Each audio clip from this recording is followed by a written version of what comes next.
Come on. Hello, welcome back. Episode 4 of Ask the Physio, or podcast, or video, whatever it is that we're doing with these things. I'm not quite sure. No. I believe that's a Josh behind the camera. Yeah. And one thing that, we're just going to freestyle it a bit more this week. I've noticed on Instagram this week you had a couple of Paralympians in the gym here. Yeah. How do you know those guys? What's your history with that? So I used to be the head physio for Paralympic table tennis. So I did that from 2015. You're not that old. No. Well, I did it for 3 years, including the Rio 2016 games. Nice to drop that. Quiet. Yeah. Put that back in your pocket. Yeah. I mean, if anybody knows me, I mentioned once or twice I've been to the Paralympic Games, 3 or 4 times. But no, so some of the guys just had a. Have you got some gear from that? Well, some Team GB gear. Do I sometimes wear some stash? I think I might have seen one or two t-shirts. I know. And if the camera was to spin round, you definitely wouldn't see like framed shirts on the wall. But I am proud of it. I am proud. So for a physio, getting into intuitive sport is like. Is the top of the tree, really. It's where all the learning is. It's where they've built a beautiful culture to try and develop practitioners. And just before, so I left because we've had a little boy and I needed a better work-life balance, and the travel was killing me. But they even had a reflective practice course that went on for 6 months, just teaching me to try and be a better person. So not even technical stuff. You needed that. I did need that. 33 years old, I was able to reflect a little bit. Because I never thought I'd be on the gravy train. I never thought I'd become like a career physio. And I look back and I've flitted from this Olympic sport to that one, to rugby league, all sorts of stuff. And then I kind of found myself like a little bit off the path that I wanted to do, and a little bit lost, really. So I resigned early this year. But I do keep in touch with some of the guys. So the Paralympic sport is amazing. It's amazing, right? And there's some great technical leads in it from the Institute of Sport perspective, and it's a massively growing thing. So here, because we were based in Ultraflex in Normanton, because of like the volume of equipment we've got, some of the guys can use the equipment a lot better because of adaptations. So we had Dave Weatherall, who's in on Parafit. On Instagram, and Ross Wilson, who's the current world champion at Paralympic table tennis, and they just came just to socialise. But we managed to do like a little bit of a functional training program, not too much, just showing them around, really. Got some videos for the gram. Yeah, I know. Well, those guys have got a really great S&C coach called Adela Carter, and the physio program's really, really good. So I think it was more just for a bit of a gas and a catch up, but. Parasport is flying, mate. It's flying. Tokyo's going to be massive. Each games gets bigger. I think that I shouldn't be in myself. The determination of each athlete to come from like the what? What? Elmer Fudd. Their determination is amazing because they've had to overcome some form of adversity, whether born that way or an unfortunate life-changing event, and then get to the top of their game. Is ace. I mean, I did women's rugby league for a bit, and a similar thing. Perspective is really interesting in sport. So I was the head of medical for the England women for their 2013 World Cup and that cycle, and like they're the top of their game, and yet sometimes it just seems no one cares. Yeah, I remember going to one of the training camps with that, and obviously treated one or two of the girls since then, and underfunded, underappreciated, overworked staff, and limited resources it is. But again, like that's coming too. So like the women's Super League's just kicked off. They had a Woman of Steel. They shared the events night with the men. It's building. It's like, so I mean, you were the head of academy at Hull when they were in the Premier League, and you're just seeing other sports starting to grasp kids now. That's rugby league, sorry, or football. Football. Yeah, my background is football. So I spent 2 years working. 2008, 2010, so when Hull City first got promoted to the Premier League, they basically had more money to spend, and they went from 2 physios to 3 for a professional football club, an amazing resource. So my job was to look after 150 kids from ages under 18s who were in there full time, down to the under 9s who were coming in kind of twice a week after school and then playing their match on the weekend. So my job was to provide medical cover for all those age groups, which basically meant pitch side assistance for if there was any injuries during a match or a training session. And then obviously the under 18, under 16, 17, 18s that 16 to 18 age brackets, are in full time. So it's about developing strategies to keep them fit and reduce their injury risk. We call it prehabilitation. Just doing prehab drills to reduce the risk of, say, ankle injuries, knee injuries, things like that. So balance drills, and then also dealing with injuries as you pick them up. It's professional sport. You're going to get injuries through the season. So the unique thing, the thing I like about sport, which you'll have found as well, is that the fact when you're working in sport, you're quite privileged as a physio because you get to see, most of the time, you get to see the injury happen, or even if you don't get to see the injury happen, you're there possibly within the first 5-10 minutes of that injury happening. So even if you didn't see it, you've got your hands on that injury straight away. Yeah, that early management's massive. Which is quite unique. So from a physio point of view, it's great for that because you can see an injury from minute one right through to return to play. Big time. So that's one of the many good things about sport. There's quite a lot of negative things that work in this sport, but that was one of the best things I thought, because we see people in clinic who come in who've had an injury for 6 months. I know. And they can't remember how they did it. But on that, like, a great tip would be, if you play in a sport and you don't have on-site physio and you've got hurt, a lot of people, if it's really bad, you go to A&E, and if you get dispatched with it's a soft tissue injury or whatnot, or if it's a bit bad but you're not sure, go see a physio, a proper physio who's got a degree and a little bit of work around sport, because what they'll be able to do is help you with that early management, which is massive, because that's in the acute inflammatory stage. That's really, really important. Quick you get through the early management stuff, the quicker you get better at the end. But B, we'll just signpost. So the amount of times I get people who come in injured, I'm like, oh, right, here, this is how we're going to manage what's happening right now. Here's a letter, go and see your doctor. But what you've just done then, you've just signposted somebody straight to an action point. Rather than people waiting 3 weeks and it's not quite right, and now I'll come and see you. Just wasted 3 weeks. Yeah, and you don't get fobbed off. Because if I'm a medical professional, I've just given you a letter for another medical professional, that creates a little bit of conflict. So if I've said, please review this, please come get a scan on that, please can you action this, and they go no, they have to justify the no. So just don't always think, let's see, it'll get better. You can speed that process up, or, well, you can't really speed up healing, but you can stop it being slowed down by stuff you're doing or by what's happening to you. Yeah. Coming back to kids, because the thing is, when I've worked with the youngest kind of cohort of elite athletes I worked with was when I was involved in British swimming.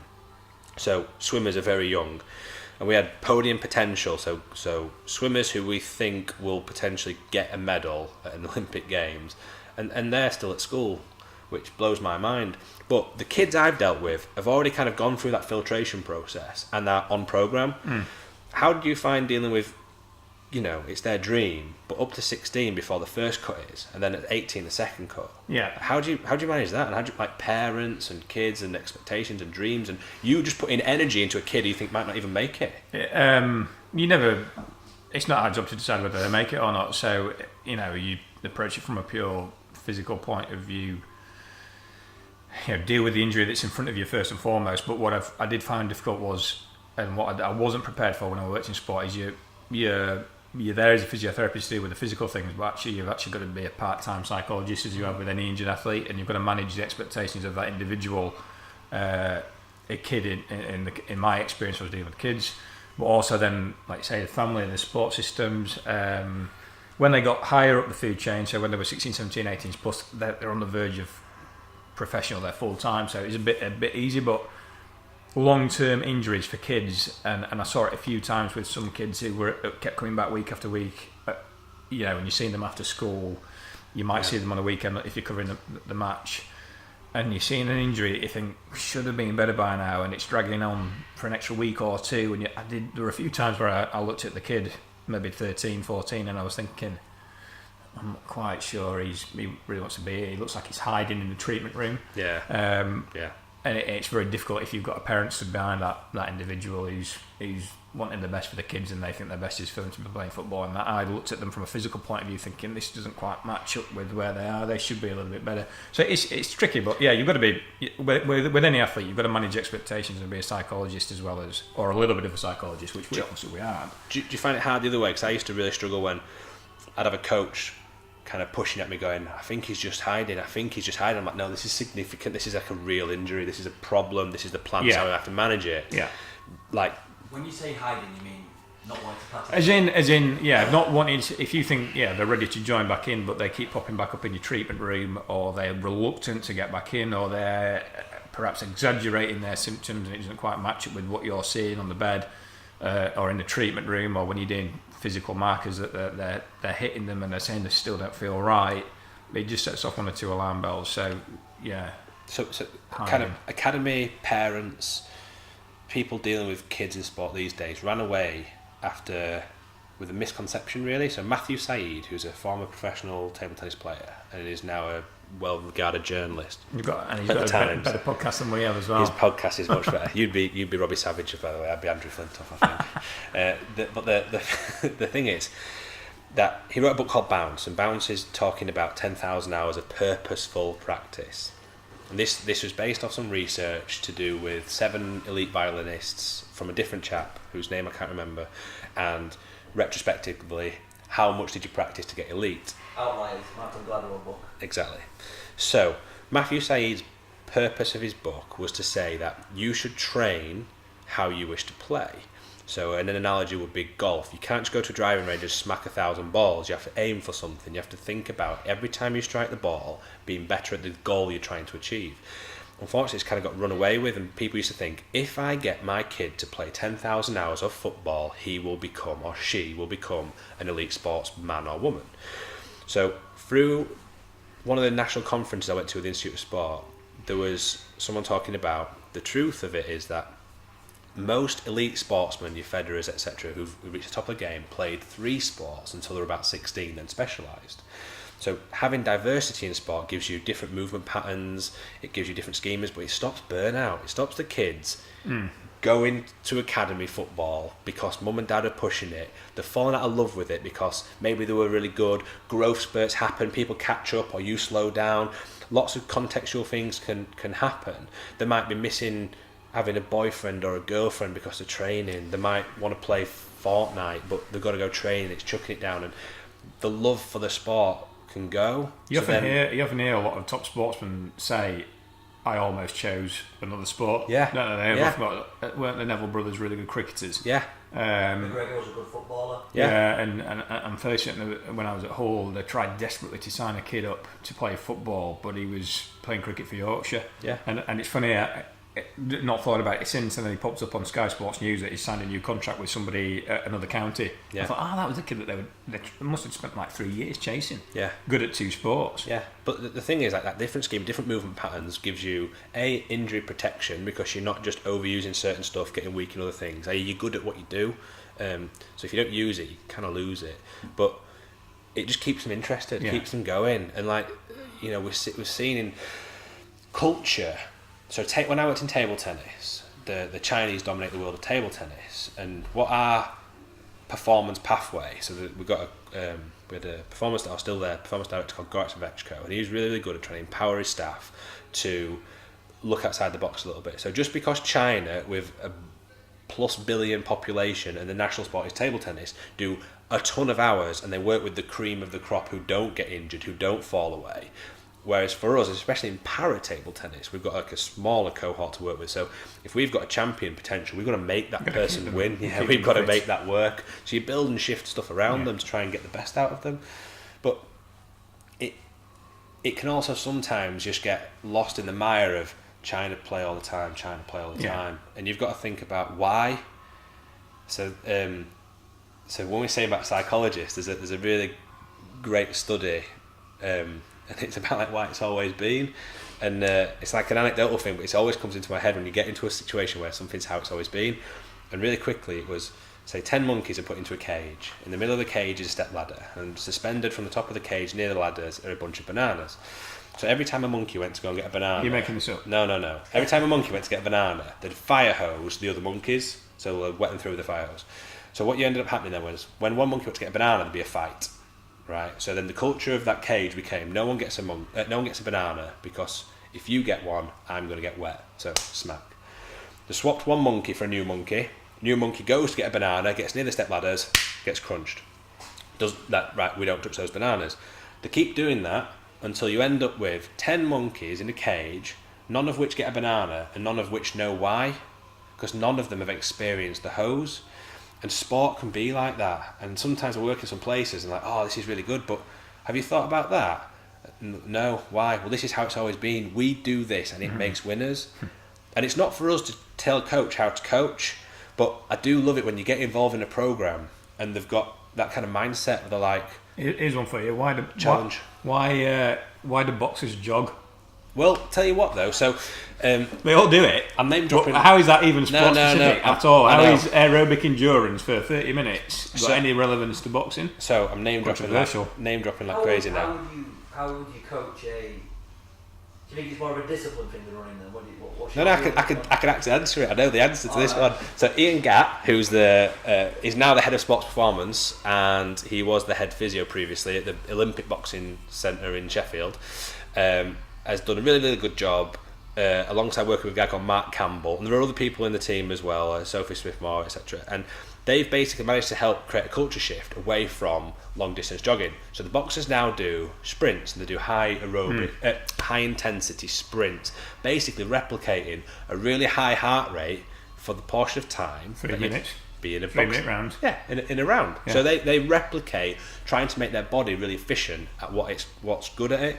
The coaches, because I asked to coach this, I used to work with boxing a little bit as a contractor, and I went away for a women's worlds or women's European championships, I think it was, and I was asking, I was trying to be honest and show a little bit of ignorance, and I was like, why do boxers run? And it's like, exactly, like Because they've always done it. they've always done it, but also They watch Rocky and he ran up those steps. I think that's been a massive influence, but And, like Rocky it's clarity. It's supposed to help you focus, mindfulness.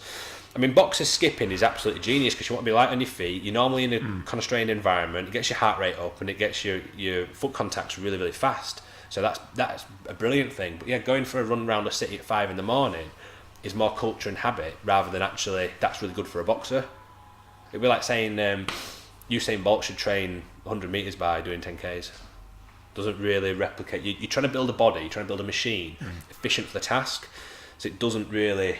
It can be like culture. We see it a little bit with swimming as well sometimes. So for boxing sports like that or MMA then, you wouldn't do any long distance runs, cycles. Depends what you're trying to achieve. Like if they're fat, then and you're trying to like shift some timber, then like running, jogging, long distance cycling within like threshold, like fat burning, will efficiently burn calories. But I'd love to see the data on what your heart rate's doing during a boxing round or during like an MMA round. It's not going to be ticking around fat burning zones where you live at when you're doing long distance running. I'd imagine it's going to be pretty much maximum heart rate, like pounding out your chest, even if that's just adrenaline. So it's worth getting used to living in that zone. Help you get clarity in that zone. There's enough information now and science to be sport specific, and we're slowly catching up. Like I think Australia and America have been dominant for ages, light years ahead of us, and we're now obviously getting a hell of a lot better at. You can look at Team GB success in the last 2 Olympic Games, and it did annoy me when they came back from Rio and Theresa May said there should be no shortage of honours handed out for the athletes that are out there. I'm thinking like, that's the benchmark now. That's not a pat each other on the back and say well done. Say the support systems are there in place now to keep our athletes fit, healthy, and strong. And they're one of the most. It's a professional organisation. They're a well-funded, well-backed team now. They should be finishing top 3-4 in the middle table every time. So para table tennis, just out of like personal experience in terms of a background team, have admin staff, right? They have a full coaching squad, including development coaches. They have a performance director. They have a head of sports performance. They have a head physio, strength and conditioning, psychologist, performance lifestyle, which is trying to help you develop yourself outside of the world of sport, which football don't seem to employ, which is amazing. So UK sport funded athletes have got this service. Millionaire teenagers don't. And it's basically how not to be a knob, really. Like what do you want to do? Do you want to get some qualifications outside of your sport? What kind of events are you going to do? How are you going to speak to the media? Just general media training. Like it's a fascinating job, and it's really, really good. But we've got these. They have a PhD nutritionist involved.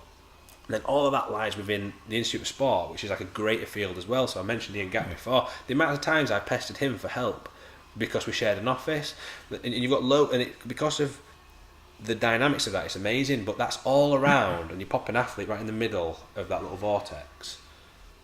They've got everything they could possibly need. Yeah, things are different now.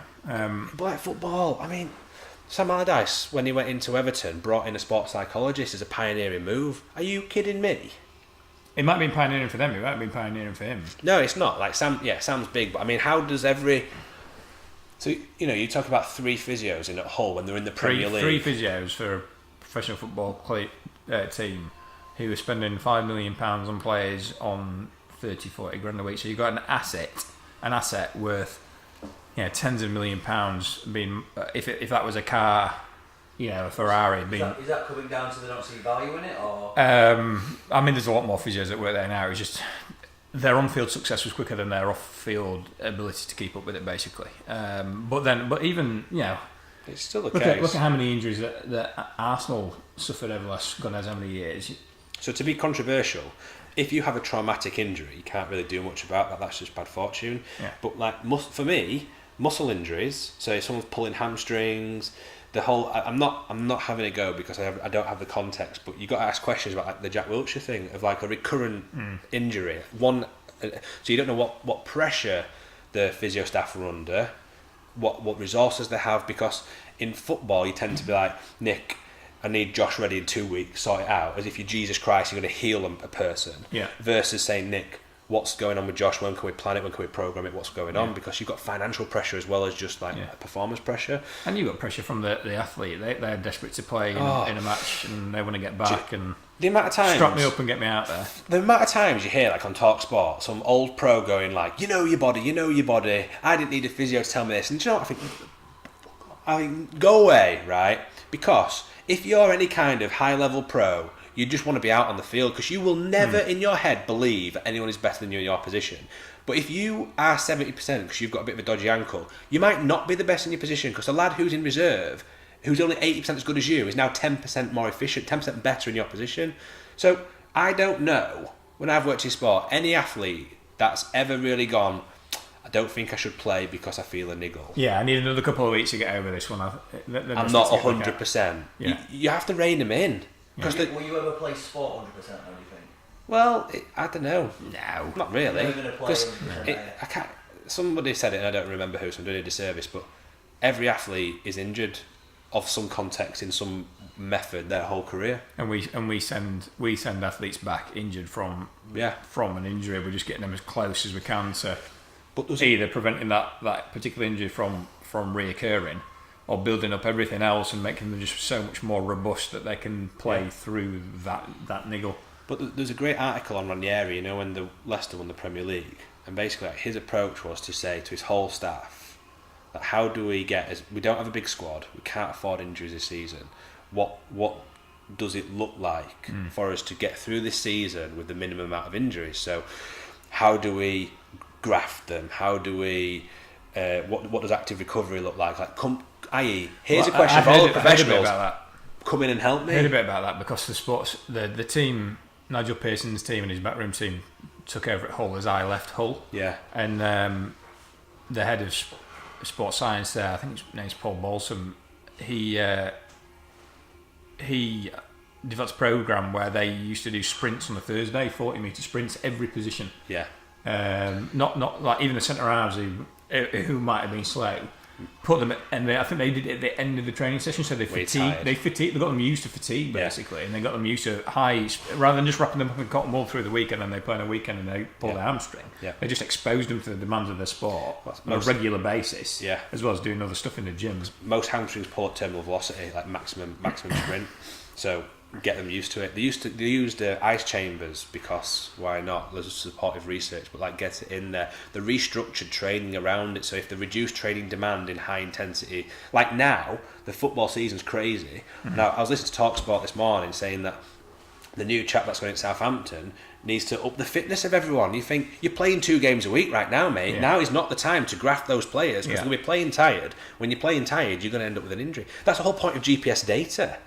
Is to look at when people start to dip off on, say, 30-metre sprints. You can try and look at, Nick's gassed here. Look at his data's dropping right down. It might be worth swapping him. Not even to prevent injuries, but just to look at his effectiveness. if part of his game is the volume of sprints he makes, and he's been playing 3 times a week for the last few weeks, you might be looking at actually he's dropping off here, he's becoming less efficient. Yeah. Injury risk is going up, but also he's not as useful. So how, bringing this back down to what we're doing now, where everybody's a weekend warrior or a part-time athlete, how do we incorporate all the things that we've soaked up through our experience in sport in the treatments that we give and the rehabilitation that we give? So I think it's always about why and what you're trying to achieve. So if you think about like the boxing running thing again, like if you're in boxing and you need that time to plan and think, and you're a bit overweight and you're doing it to like, do your weight management, get down to like to make weight and stuff, then that's a really good thing to do. It's contextual. So say like a cohort of kids. So say if we're looking at your local under 14s, under 12s, under 10s, under 11s, whatever. Like, it's always, when you've worked in like a sports environment with like loads of other people, it's always nice to get like that feedback in. So like, what are they trying to achieve? So you might see a kid who's got an ankle sprain. We need to look at ankle sprain. Then we need to make them more robust so they can tolerate it. Yeah. But you also might get a kid coming through who just wants to not get an ankle sprain, so we'll look at prehab stuff. You might get a kid that comes, I mean, the majority of kids now are starting to lift weights at 14, and if you, the majority of research says that if you jump in the air, it's 2 to 4 times body weight propulsion, i.e. to throw your mass against gravity is a lot of force. So I'd never get a kid to squat twice their body weight, but teaching them movement mechanics, teaching them, so on a ACL rehabilitation pathway, there's loads of loading mechanics, learning to land and be strong through your knee. So, you know, the parents teaching them how to jump higher, become more powerful, how to land safer, how to change direction. Like, there's actually a skill to changing direction. You need to learn it. The amount of energy lost in it. So we can actually get kids who are coming through injured, kids who don't want to get injured, and kids who actually want to be better.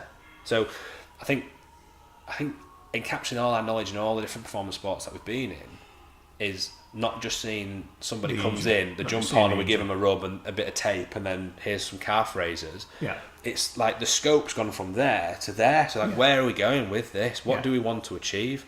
My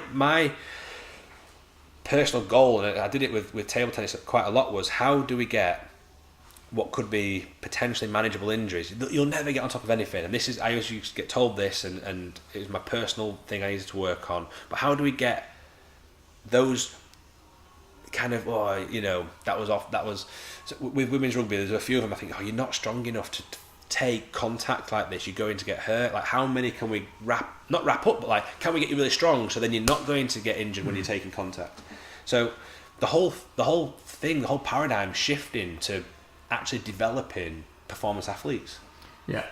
So if we've got somebody coming in here who plays a bit of football on a weekend, for example, or a runner who's got an injury, what you're trying to say is you're not just going to deal with what's stopping them now, you're going to try and incorporate, from your experience, from all those other professions we've just shamelessly named up, sports science, strength and conditioning, psychologists, performance coaches, lifestyle coaches. We're going to try and take the best bits of that, or whatever we can remember. We're not experts, but we can certainly pass on that knowledge and build it into our rehab program to make Joe Bloggs, the weekend warrior, a better version of perhaps what they walked in with an injury. The whole point of physiotherapy is going from point A to point B, right? And that can be like, I'm injured or I'm in pain, to I'm okay, I have no pain. Or it could be, this is my level of being an athlete, this is now my level of being an athlete. You could be a cyclist, so we could get you in, FTP test you on the watt bike, strength test you in the gym to work out what your power to weight ratio is, left to right, hamstrings to quads. Then we can build you a rehab plan for winter to then to address all these little factors.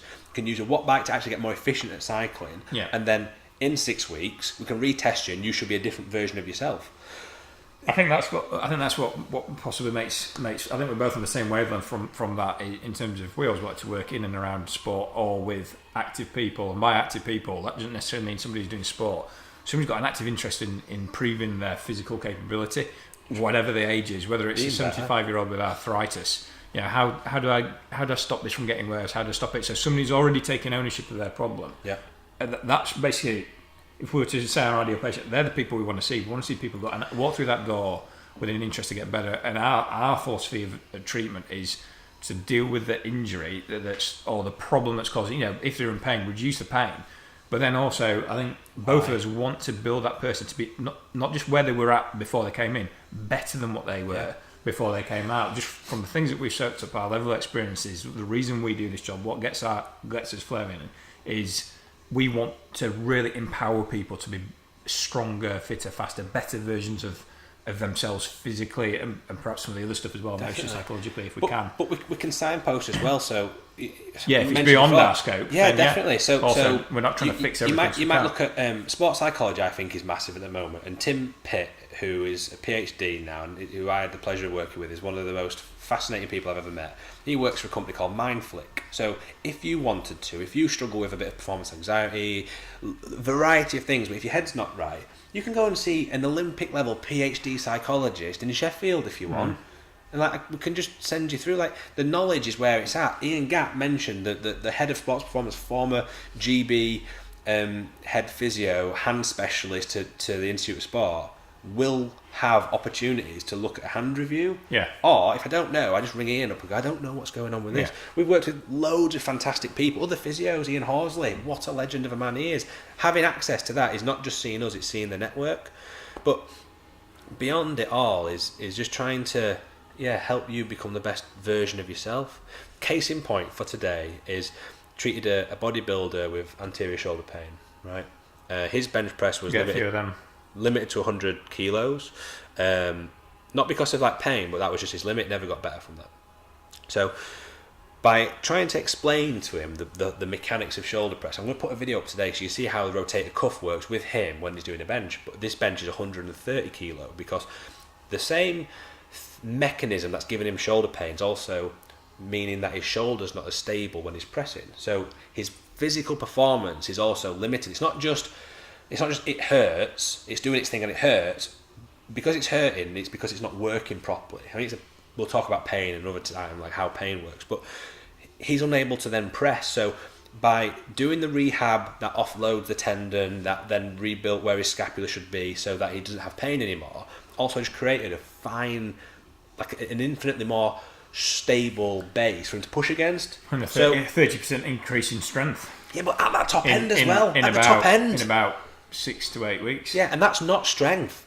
He's not become stronger from what we've done. He's become more efficient at the task, which is pushing something from A to B. So the knowledge of it all is ace. And that's the thing. If you can unpick it and like do all these little bits, then that's where you get performance gains. But you don't have to be injured to get a performance impact. Because I suppose that's the thing. With you and I, because of like the world of sport we've lived in, you're not having a physio appointment. And there are other physios as well. So if you can find yourself a physio that's got a really good sports science background, you're not going for a physio appointment. You're basically going for a sports science appointment.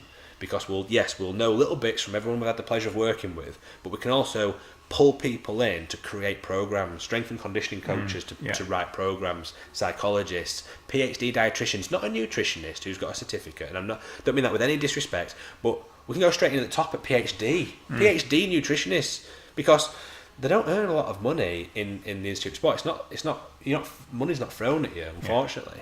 So a lot of these people have private practices, have access to you. Yeah. It's just the thing I love about sport is that progress element. I love anybody who's good at anything, so you don't have to be a world-class footballer. If you can like throw a playing card into a bin from across the room and you've practiced that loads, I think that's cool. I do. I just wish I had like that one thing that I was like, I suppose it's this, but I wish I had that one thing that I was like awesome at. Anything, talent is impressive because it shows dedication. Yeah. But the world is so hard right now with parental pressure and social media pressure and stuff. The dropout rate of kids, I reckon, is going to get higher. Well, they released an article the other day regarding kids not going as intent into sport because of video gaming. Yeah. You know, when we were younger, you were out playing sport, you were out playing, what a bulldog, whatever it might be. Yeah. Kids now just aren't as, hungry probably to go training. They're being pulled away from the iPad, they're pulled away.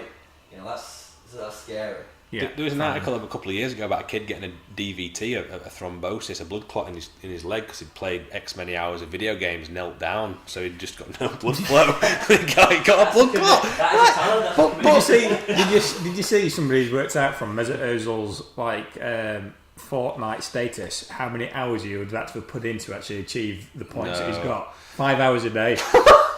For about 2 years. The thing is that, and then you've got a player who's currently out injured on £300 a week with back pain. And it's because he's sat in his bloody gaming chair 5 hours a day.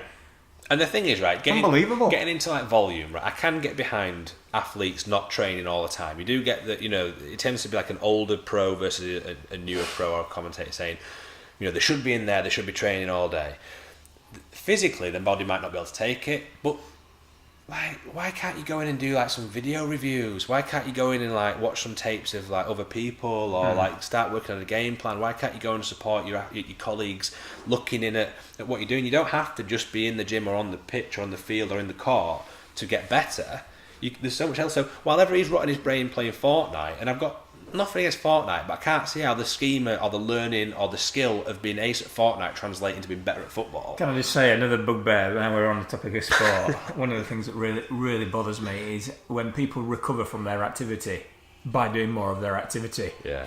So like runners will recover from a marathon by going for a recovery run. Yeah. You just think like, I just want what? What about swimming, cycling, walking? What about just some simple active recovery tips? Swimming would be perfect. You don't need to be swimming. Just go and have a walk in the pool, have a stretch. It could be cycling. Do a different thing to what you've just been. It's like a weightlifter who's done a power event at the weekend, coming in and just lifting lighter weights for his recovery. Well, any chance of doing something just a little bit different? Because the point is that even though you've like deloaded it, so you're running slower or you're lifting lighter, the same structures are still being tensioned, ligaments, tendons are that still have been stressed from the activity of probably 24 hours previously. Yeah, so ideally, when we did the Women's World Cup, after every match we'd go into a swimming pool and do some like active recovery, running around, exercise, in the pool, jogging on the spot, in the pool, swim. Yeah, just able to. Yeah, just D-weight, but just different muscles, different groups. So it's all about what you're trying to achieve and then how you're trying to do it. And there's always we talk about treatment techniques. But like cupping, very popular at the moment. Scraping, acupuncture, massage, manipulation, stretching. All good recovery tools. Yeah. All good, but like some are better. Yoga, be a good. Yeah, all of it's great. It's just some is for your context probably going to be better. So if you just have say cupping, it might be perfect one week, but it might be you'd need to do a stretching session or a yoga class the next week. It's just helping work that out.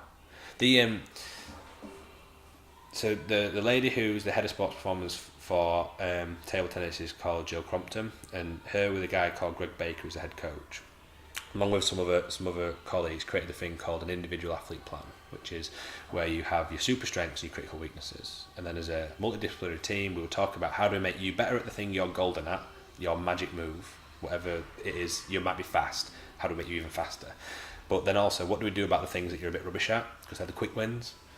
And that's the thing with all this. It's like, what are you trying to achieve, even if it's in recovery or if it's in performance, and then how are you going to do it?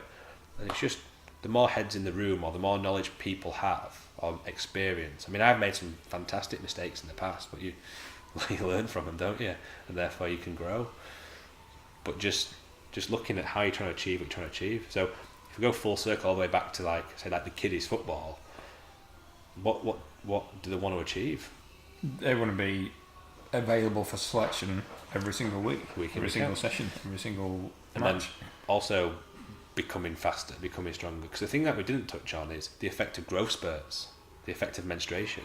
All reduce your physical prowess. And actually, if you're having an active growth spurt, you should reduce your physical activity in that short space of time, because you're now at an injury risk, because your body's putting all its effort into growing.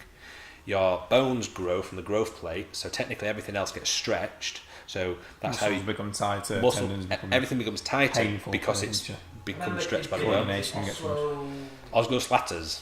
Yeah, shin splits. But all these things occur realistically because of mismatch of power and length ratios, etc. So if you're grafting really hard and you go through an active growth spurt, you're not able to recover as well because you're growing. But also your brain doesn't really know your body because it woke up and it's a centimetre long, things like that. So you get clumsy. Coordination. All dips. Juvenile female athletes tend to have their period start later on.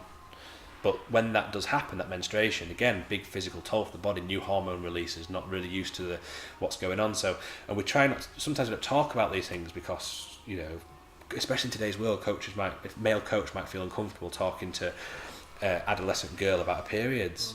But it is a performance thing. It does have an impact, and unfortunately, you're looking at every child will get injured. Eventually, every athlete get injured, but most kids will come across, unfortunately, some form of injury.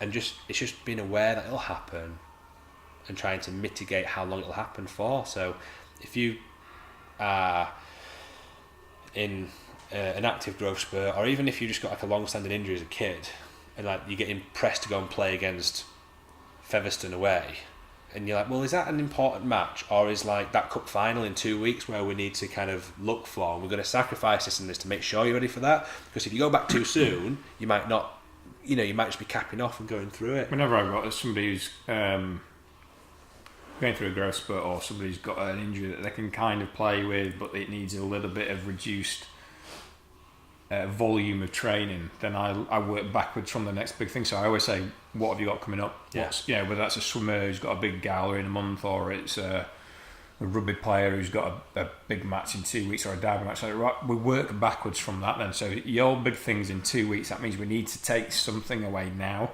And also, what are your training sessions for that big match in 2 weeks, or that cup final, or that gala? What are your most important sessions through the week?